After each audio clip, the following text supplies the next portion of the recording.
kaget gitu loh. Kok bisa sih viral Keke? Iya, Keke. Keke aku bukan boneka. Mengalahkan Lady Gaga itu. Iya, Lady Gaga. Atau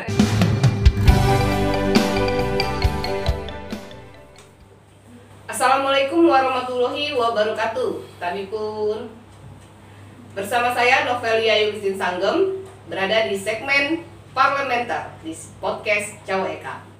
Di studio kita sudah kehadiran anggota Komisi 5 DPRD Provinsi Lampung dari Dapil Lampung Utara dan Waikanan. Siapa dia? Bang Denny Ribowo. Assalamualaikum. Waalaikumsalam. Apa kabar Bang? Baik, alhamdulillah sehat. Gimana nih aktivitas selama pandemi? Ya, jadi semua yang dilakukan selama pandemi ini, yang pertama itu mungkin kekhawatiran. Yang kedua, semua aktivitas yang tidak penting-penting amat itu dilakukan secara online dan itu dilakukan di rumah. Gitu. Jadi memang kita patuh terhadap protokol kesehatan yang memang harus kita patuhi untuk mencegah, untuk menyelamatkan diri kita sendiri, keluarga dan teman-teman kita kan.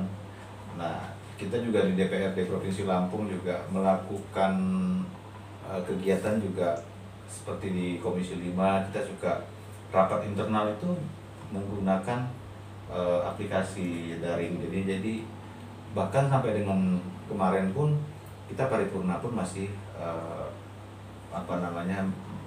menggunakan daring juga. Jadi memang konsekuensi yang harus kita terima karena wabah ini kan salah satunya juga ada keterbatasan kita. Tapi segala keterbatasan itu tidak menyurutkan kewajiban kita sebagai legislatif, tentunya sebagai wakil rakyat yang memang harus membela kepentingan rakyat. Iya. Jadi aktivitas banyak di rumah gitu ya? Aktivitas di rumah, dan di rumah juga kita berkreativitas. Bicara berkreativitas, dengar-dengar abang lagi fokus atau lagi giat di musik. Iya. Apa tuh bang, ceritain Jadi dong. saya kan banyak teman-teman anak-anak band, musisi-musisi Lampung yang saya kenal, kemudian banyak juga pencipta lagu yang saya kenal. Kemudian Februari kemarin saya bilang, ayolah kita seriusin, karena menurut saya zamannya sekarang zaman digital. Jadi awal-awal Maret itu, awal-awal pandemi itu, ya akhirnya kita ya sudahlah, kita bikin aja. Saya sediakan ya studio etok lah, yang penting bisa rekaman, kemudian ada kantornya, kemudian di situ anak-anak Lampung banyak yang berkreativitas. Kita melibatkan juga arranger dari nasional, bahkan ada Digi Donal yang biasa bikin lagu artis-artis terkenal kayak lagu Santik kemarin itu kan. Digi Donal sekarang dia freelance dengan kita, kerjasama dengan kita. Ada beberapa lagu yang memang dia yang buat, dan yang nggak kalah pentingnya lagi, ternyata di Lampung juga anak-anak Lampung juga banyak yang hebat-hebat juga bikin musik, bikin lagu gitu. Nah, akhirnya teman-teman itu bikin, bang boleh nggak kita bikin label? Ya sudah, bikin label lah, mereka bikin label, secara hukumnya sudah jelas, kantornya saya sediakan. Saya nggak tahu menahu kalau persoalan label. Yang saya tahu hasil produksinya, ada audionya, ada video klipnya. Nah, lalu kemudian saya bersama rekanan saya di Jakarta ya kita pasarkan. Ada beberapa lagu yang sudah kita pasarkan, dan masih ada lagi lagu-lagu yang sekarang dalam proses pembuatan video klip, dalam proses kita pembuatan audionya. Dan ini terus saya berkehendak itu anak Lampung ini nggak akan pernah padam untuk melakukan kreativitas. Kemudian dulu tahun 2010 lah, pasca 2010, anak-anak Lampung ini banyak sekali novel yang muncul di belantika musik nasional bahkan internasional. Mungkin ada Kangen Band dulu, ada The Potter, ada Hijau Daun, Jenderal, Pangki Kopral, macam-macam lah. Nah, tapi setelah 10 tahun kemudian sampai dengan hari ini semua nggak ada regenerasinya. Dan ini kenapa pertanyaannya kenapa nggak ada regenerasi? Ya salah satunya nggak punya saluran. Kita punya para pekerja seni yang banyak sekali tapi nggak punya saluran. Nah kemudian banyak sekali rekan-rekan yang teman-teman Lampung itu main musik sampai jadi artis lah, sampai di Jakarta. Di sana pun mereka telantar banyak sekali. Nah motivasinya dari situlah, kenapa nggak kita lakukan dari Lampung? Di Lampung juga bisa, toh sekarang semuanya bisa online. Kita mau bikin lagu, kita mau apa bisa kok. Kemarin kita punya talent artis Happy Asmara di label kita, ya kita lakukan dengan online. Kita kirim materinya, Happy Asmara rekaman di Jawa Timur, kemudian kita mixing di sini, jadi lagu. Kita masterin, sekarang kita pasarkan lagu, dan kita pasar, kita yakin lah sekarang orang sekarang ini banyak kesehariannya memegang handphone. Gadget ini menjadi kebutuhan utama, dan yang dibuka itu media sosial atau YouTube atau aplikasi musik. Nah inilah peradaban cara bisnis digital. Kalau saya kan bisnisnya yang saya ambil. Kalau teman-teman kan berkreativitasnya. Jadi bagaimana karya lagunya, musiknya ini tersalurkan, dan tepat mereka menyalurkan itu adalah label musik. Dan label kita kerjasama dengan 52 DSP, digital streaming, aplikasi, hampir semua aplikasi musik di dunia kita kerjasama, ada 52. Ada YouTube, contoh kayak Joox, Spotify, atau Deezer, itu kita kerjasama. Kemudian RBT kita juga kerjasama. Jadi memang kita pasarnya di situ. Ada satu lagu yang pengerjaannya sangat cepat, dan kemarin itu kita mengikuti yang sedang trending, masalah Taiti Bohong. Nah kemudian kita syuting 4 hari 3 hari itu jadi lagu itu kita bikin, dan ini juga cukup cepat juga kita. Dan semua video klip atau apa, saya sih berkeinginan ada destinasi wisata di Lampung yang sedikit gitu. Kemarin kalau Tapi Bohong masuk 10 besar lagu request di Jember. Di Jawa Timur dia top 15 di Jawa Timur, Radio Star. Nah ada beberapa radio di daerah Bogor juga kita masuk juga. Nah artinya memang pasarannya ke sana. Saya juga bingung kok bisa pasarannya ke sana gitu kan. Tapi ketika kita ketik hashtag Tapi Bohong, muncul Popo Gingsul, munculnya tuh justru daerah lain. Dan di Lampung itu masih dikit munculnya kan. Nah tapi memang biasa tuan rumah kan begitu. Jadi kalau tetangga-tetangga sekitar kita kan kadang-kadang kan memang agak kurang respon ya. Tapi di luar sana mereka lebih respon. Kurang mencintai lokal ya, produk lokal. Dan saya kemarin video klipnya saya ambil tema Badak Lampung, karena itu tim kebanggaan kita. Lampung, tim Badak Lampung. Kemudian saya ambil destinasi wisatanya pasar seni, karena kita pengen pasar seni mana ini? Pasar seni provinsi di PKWR. Oh PKWR ya. Biar ada pasar seni lain. Ya kita tahu sudah berubah rupanya PKWR jadi pasar seni. Ada, jadi di PKWR itu bukan hanya pasar seni, bukan hanya tempat olahraga, ada pasar seni dan unit UMKM-nya. Tapi kayak seperti ini belum berjalan ya? Memang belum berjalan. Ya? Jadi itu sekarang mereka lagi siapkan regulasinya. Jadi untuk menghadapi new normal ini memang Dinas Pariwisata, saya juga kaget kok Dinas Pariwisata ada UMKM-nya gitu. Ternyata ada pasar seni dan UMKM. Nah ini yang mungkin terobosan baru, dan saya melihat bahwa kemarin mereka sempat main ke penggagasnya, mentornya lah, konsultannya sempat main ke studio kita dan ngajak untuk berkreativitas itu juga kan. Dan ya kita bilang apa, kalau penggiat seni musik itu ya yang dipamerkan itu hanya musik, ya kan. Nah, kemudian mungkin ada kita mau kumpul-kumpul juga protokol kesehatan juga itu membatasi kita. Nah, yang paling benar sekarang ini Novel, kita ini akan harus mengembangkan usaha kecil menengah UMKM. Nah, salah satunya DRB Musik itu adalah bagian UMKM sebetulnya. Benar. Nah, kemudian belum lagi contoh kalau ada produk-produk apa gitu, tapi itu dikombinasikan dengan wisata, pariwisata. Nah, dinas pariwisata ini juga saya melihat mereka bersungguh-sungguh bagaimana memulihkan pariwisata yang ada di Lampung. Tapi ingat, yang semua itu nggak akan bisa berjalan kalau masih ada ego sektoral di masing-masing OPD. Jadi masing-masing dinas nih.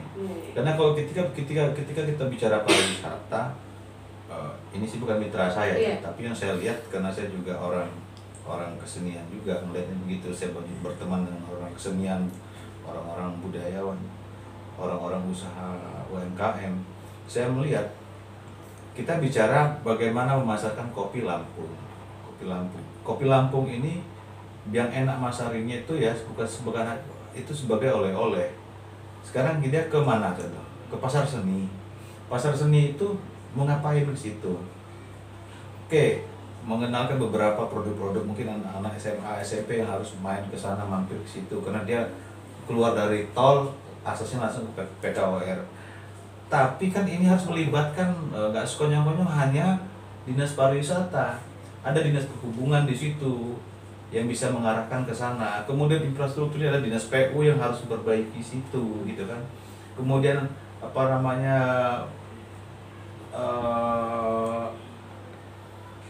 tempat-tempat itu yang menjaganya, itu parkirnya itu siapa, gitu kan. Nah, bagaimana kita ketahui bahwa banyak sekali aset-aset. Contoh hari ini kita melakukan RDP, rapat dengar pendapat dengan Dispora. Nah, Dispora ini kan banyak sekali nih, dari kolam renang, kemudian dari gedung-gedung yang ada di PKWR, termasuk stadion segala macam itu pengelolaannya dari Dispora, dan ini baru diberikan berdasarkan Pergub yang tadinya di bidang aset baru diserahkan ke Dispora. Saya membayangkan itu bisa kalau dikelola dengan baik, PAD-nya itu bisa nambah untuk PAD. GBK itu di pihak ketiga kan itu pemasukannya lebih besar lagi. Nah, saya membayangkan begitu gitu. Apalagi contoh di situ ada tempat olahraga, wisata olahraga dan wisata keluarga. Di situ ada pasar seni. Nah, ini bisa dimanfaatkan momentum ini. Tapi lagi-lagi perdebatannya adalah sudah siapkah kita menghadapi new normal, berwisata new normal? Iya, kembali ke label tadi, Bang. Gimana dengan maksudnya untuk generasi muda penggemar musik yang ingin menyalurkan dan ingin menyampaikan langsung ke Bang Denny, itu alamatnya di mana tuh, Bang? Iya, saya kan nggak ngurus itu ya. Jadi tadi saya dapat kiriman dari anak-anak itu, mereka lagi bikin untuk anak Lampung semacam sayembara. Kalau ada punya lagu, atau bisa nyanyi, boleh tuh demonya dikirim ke email. Bisa dicek di IG-nya DRB Record Musik, Instagramnya DRB Record Musik. Nah, di situ ada pengumumannya, dan nanti kalau nggak salah tadi dia dikirim melalui email. Nanti mereka seleksi. Saya juga nggak paham juga ya, mereka seleksi, kemudian nanti itu akan dipilih mana yang bagus, mana yang bisa layak ya kita rekam dan kita pasarkan. Karena ini industri, jadi kita bukan indie tapi kita industri.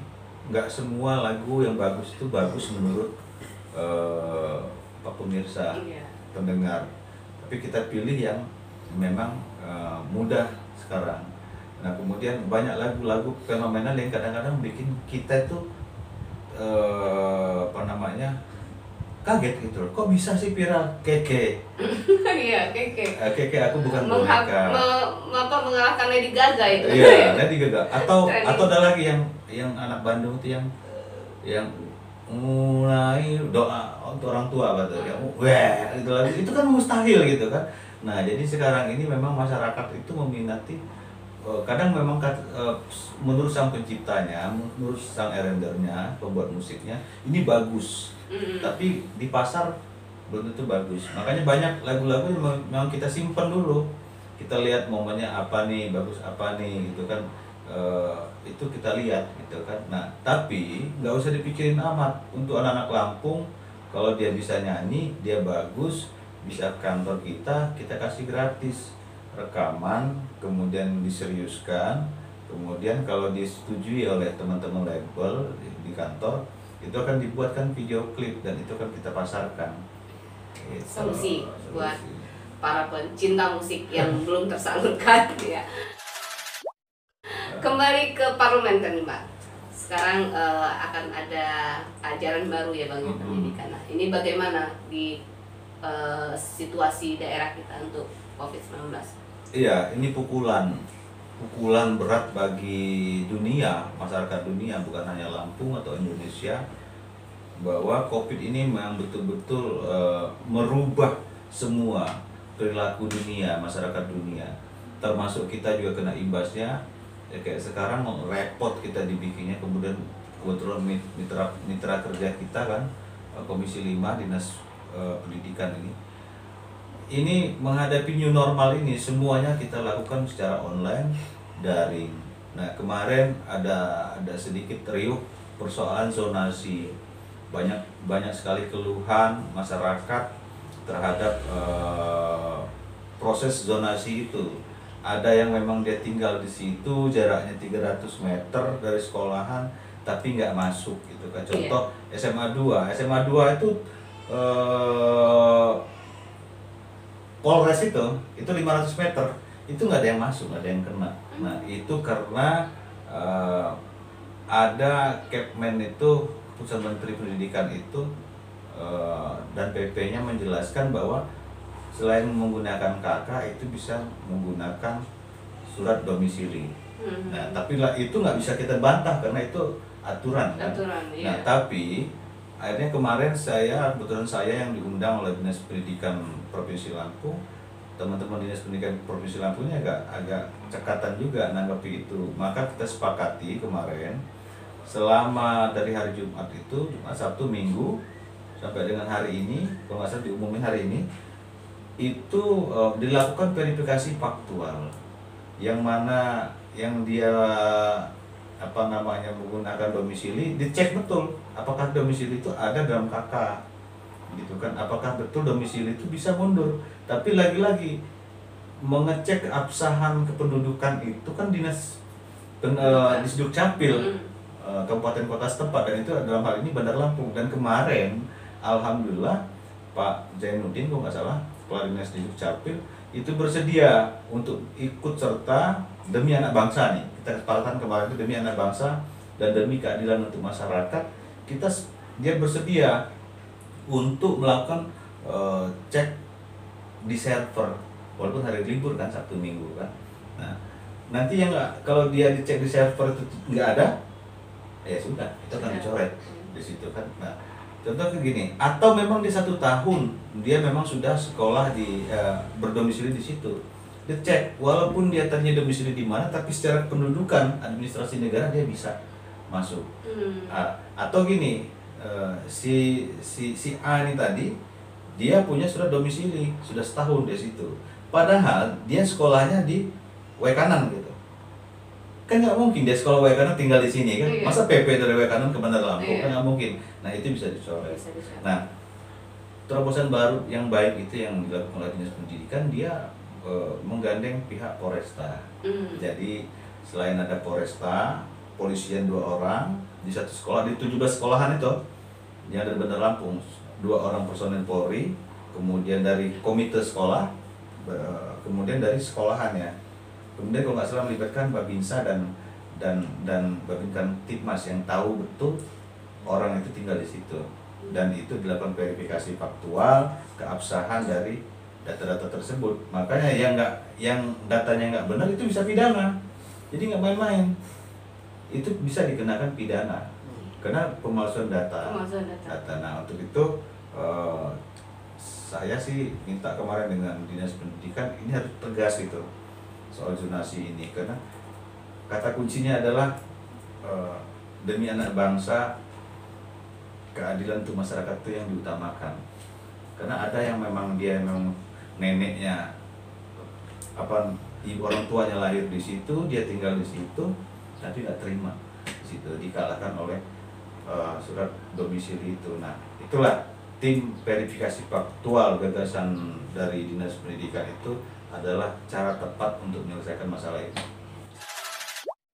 Soal ini Bang, KBM-nya Bang, bagaimana nih? KBM nih?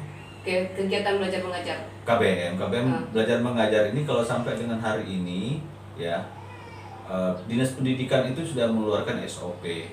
Nah, kita menekankan bahwa ada dua yang kita tekankan. Pertama, betul-betul ada rasa jaminan keamanan dan keselamatan untuk proses Siswa. KBM, siswa dan Guru. pendidik guru gitu. Itu yang pertama. Yang kedua, yang menyatakan bahwa satu sekolahan itu layak untuk terjadinya tatap muka KBM itu adalah kepala sekolahnya. Kalau kata kepala sekolahnya layak, bisa dibuka. Kalau itu zona hijau. Kalau kata kepala sekolahnya nggak layak, nggak bisa. Atau dibuka sama kepala sekolahnya, ya. Ini bisa ditutup oleh kabupaten kota atau dan provinsi kalau toh dia akan mengancam keamanan dan keselamatan proses belajar mengajar di situ. Nah, makanya Dinas Pendidikan Kabupaten Kota juga nggak bisa intervensi soal bisa atau tidak bisanya sekolahan itu dibuka. Yang bisa menentukan sekolahan itu layak atau nggak layak dibuka proses belajar mengajar berdasarkan protokol kesehatan itu adalah kepala sekolahnya. Gitu. Jadi dinas pendidikan kabupaten kota dan provinsi nggak bisa intervensi itu. Tetapi ketika dia dibuka dan ternyata ada indikasi COVID-19 di situ, kabupaten kota dan provinsi itu bisa menutup itu sekolahan itu. Jadi memang dan ada sanksi untuk kepala sekolah tidak? Nggak ada sanksi lah. Ada, ya? Ini kan kita kan bencana ini. Iya. Tapi kayaknya lebih aman untuk awal mungkin masih daring ya. Iya, kita masih daring dan sampai dengan ada keputusan dari tim gugus tugas provinsi dan pusat bahwa ini boleh dilakukan KBM gitu. Iya Bang, kembali ke parlemen Bang. Gimana nih untuk keseluruhan penyerapan anggaran di OPD masing-masing? Ya, sampai dengan ada target nggak? Capai target nggak? Ini kan masuk triwulan kedua, ya relatif sih ada yang 20% serapannya, ada yang 30%, ada yang belum terserap sama sekali karena ada pengaruh juga karena refocusing itu. Nah, ada yang sudah 100% di Dinas Perlindungan Anak itu apa Dinas Perempuan dan Perlindungan Anak itu ada yang 100%. Kita tanyakan kok bisa 100%? Nilainya cuma 2 juta. Ya, jadi relatif lah. Saya ngeliat kita juga beberapa hari ini dari minggu kemarin itu kita lakukan evaluasi kinerja dari OPD mitra kerja kita dan kita lihat bahwa semua juga kena imbas dari COVID-19. Beberapa anggaran itu kena refocusing dan dikerahkan ke ke penanganan COVID-19. Kemarin ada sempat isu bahwa ada markup plastik di Kesra yang kabarnya mencapai 9.250 per plastiknya. Apa nih tanggapan Abang sebagai Komisi 5? Ada ya? Iya. Nggak tahu. Isunya. Hah? Iya. Nah kalau ada, kalau itu ada itu memang kita kemarin kita lakukan RDP dengan Kesos, ya itu ada pernyataannya Bu Ratna bahwa semua itu ada mereka MOU-nya penunjukan itu ada tanggung jawab dari pihak ketiga. Nah, mereka nggak tahu menau persoalan itu diklarifikasi, tapi kita juga nggak menelan mentah-mentah yang disampaikan itu. Dalam waktu dekat ini kita akan memanggil pihak ketiga itu untuk minta keterangan dari laporan-laporan yang masuk itu. Saya justru baru tahu kalau ada markup dari plastik. Iya. Karena kan contoh harga satuannya yang di Bandar Lampung dengan harga satuan yang ada di Wekanan lah atau di Tulung Bawang ini kan nggak sama pastinya, karena dia kan diantar. Iya. Nah ini akan kita kupas ke depan. Saya mungkin belum bisa jawab karena jawaban saya akan nunggu nanti ketika kita bisa menghadirkan pihak ketiga dari pengadaan itu untuk hadir di RDP. Karena kemarin RDP-nya sempat kita stop, berhenti, kita minta keterangan dari pihak ketiga, penyelenggaranya itu gitu. Karena ada beberapa kemarin katanya rusak, sembakonya rusak, ya Tidak layak. nggak layak, dan itu ada yang ratusan katanya. Tapi kemarin sempat diganti juga sama pihak ketiga itu kan, dan mungkin faktor cuaca, banyak faktornya lah. Maka lebih jelasnya nanti kita minta keterangan dari pihak ketiga itu. Dan Adanya dipanggil ya pihak ketiga. iya, nanti akan kita Jelaskan. panggil. Iya. Terakhir nih Bang, himbauan untuk masyarakat tentang keadaan kita sekarang di pandemi COVID-19. Ya, himbauan untuk masyarakat Lampung dan dimanapun berada bahwa COVID-19 ini kan masih ada, dan kita akan menjelang era kehidupan baru, normal baru di masyarakat. Yang pertama itu, kalau keluar rumah itu harus benar-benar kita, protokol kesehatan itu harus kita terapkan, menggunakan masker. Saya sekarang nggak pakai masker karena di dalam ruangan ini, dan saya selalu menggunakan masker. Kemudian cuci tangan sebelum sampai di rumah, dan nggak perlu bersalaman, cukup begini saja. Kemudian tidak perlu juga kita berdekatan, harus jaga jarak minimal 1 meter. Kalau WHO mintanya 2 meter. jadi cukup 1 meter saja kita, karena penularan itu dia melalui air ludah. Dan banyak-banyak berdoa, insya Allah kita akan memasuki normal baru. Banyak berdoa, semoga Allah Subhanahu Wa Taala itu melindungi kita semua. Amin ya rabbal alamin. Ya, terakhir lagi nih Bang, saran, pesan, dan kesan untuk Cawekam. Cawekam ini Cawekam ini kumpulan anak-anak yang jarang tidur sore, kemudian tidak suka berpakaian rapi, kemudian pakaiannya lecap, dan kerjaannya mikir, berkreativitas. Itulah Cawekam. Terima kasih Bang. Ya, selesai sudah obrolan kita bersama anggota DPRD Komisi 5 Bang Denny Ribowo. Saya undur diri. Wassalamualaikum warahmatullahi wabarakatuh.